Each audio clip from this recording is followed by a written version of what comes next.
Li tkun taf iktar minn lingwa waħda huwa importanti.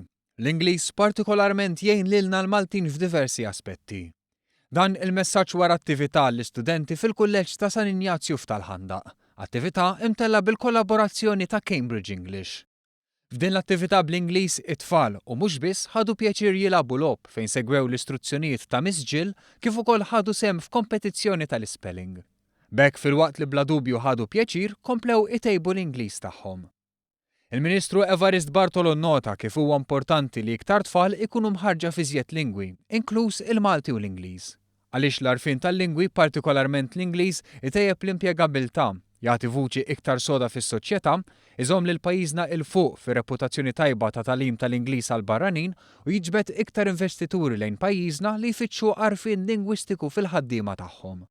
Għaldaqstant innota l-ħidma ma' Cambridge English sabiex jissaħħaħ l-Ingliż f'pajjiżna. Kliem li tennit il-kap ta' riċerka u l-iżvilupp internazzjonali ta' Cambridge Hanan Khalifa li tinsab kuntenta tal-ħidma li qed tiżviluppa flimkien mal-Ministeru tal-Edukazzjoni għall-iżvilupp tal-għalliema u l-kurrikulu. Min-naħa tiegħu il-Kummissarju All-Ingliż Rob Luke innota d-don tal-Maltin li kapaċi jitkellmu iktar minn lingwa waħda f'livell għoli u saħaq li minkejja kollox il-lingwi tal-Malti u l-Ingliż mhumiex f'kompetizzjoni ma' xulxin. Żied jgħid li grazzi għal-lingwa komuni, jiġifieri l-Ingliż, iż-żewġ pajjiżi jżommu relazzjonijiet tajbin fuq diversi livelli, inkluż fit-turiżmu, in-negozju u l-kultura.